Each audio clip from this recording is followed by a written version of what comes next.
নমস্কার বন্ধুরা, আমি সিদ্ধার্থ। যদি 56 বছরের লোক দাদা আর 73 বছরের মহিলা যদি দিদি হয়, তাহলে ভারতবর্ষে বাংলার সেরা সাহিত্যিক বঙ্কিমচন্দ্র চট্টোপাধ্যায় কেন দাদা হতে পারবে না?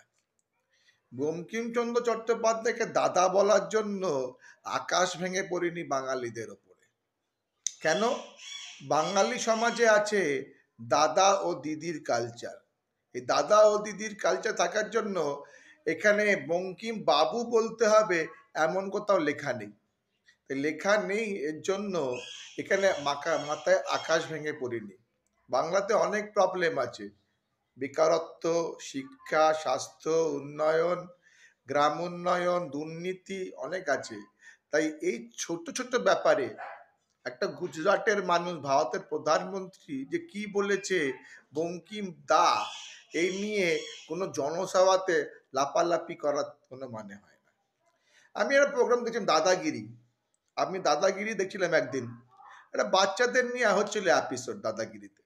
তাহলে ছোট ছোট বাচ্চা, 5, 6, 4 বছরের বাচ্চারা এসে সৌরভ গাঙ্গুলির মতন ভদ্রলোককে দাদা বলছিল দেখলাম। 56 বছরের বয়সী লোক যে দাদা হয়, আমি প্রথম দাদাগিরি দেখেই বুঝতে পারলাম। আবার অনেকে 73 বছরের মহিলা, যে বয়স হয়ে গেছে, অনেকে সিনিয়র সিটিজেন ব্যাংকের খাতায়, তারা আবার দিদি। দিদি না বললে তার হবে না। বাংলার দিদি, এর দিদি, ওর দিদি, ওর দিদি। তাই দাদা দিদি করে বাংলাতে দাদা দিদি, বঙ্কিম বাবু, বঙ্কিম দাদা, সরোজ চট্টোপাধ্যায়, এইসব না করে বাংলার যে দুর্নীতি, বাংলার যে শিষ্টাচার, বাংলার যে কালচার, সেইগুলোকে করতে হবে। আর সেইগুলো না করে ছোট ছোট ব্যাপারে, ছোট ছোট জিনিস নিয়ে মাথা ঘামিয়ে কোনো লাভ হয় না। এই বাংলাতে যদি উন্নতি করতে হয়, বেকারত্ব ঘোষাতে হয়, এই 10 কোটি মানুষ, 10 কোর পপুলেশন বাংলাতে, এই বাংলায় যে ছেলে মেয়েদের কি হবে? এরা কি করবে? এরা আইটি নিয়ে, বিটেক নিয়ে পড়াশোনা করছে, এরা কোথায় যাবে চাকরি করতে? এদের বেকারত্ব কি করে ঘুচবে? শিক্ষা কি করে হবে? স্বাস্থ্য কি করে হবে?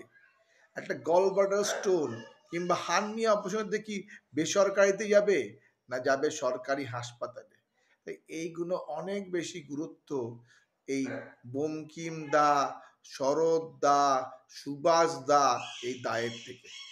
এই দায় ফায় নিয়ে বেশি মাথা ঘামিয়ে লাভ নেই। বাংলাকে ডেভেলপমেন্ট করতে হলে right road map, right planning, right execution করতে হবে, তাহলেই কিন্তু বাংলা উন্নতি হবে। Thank you very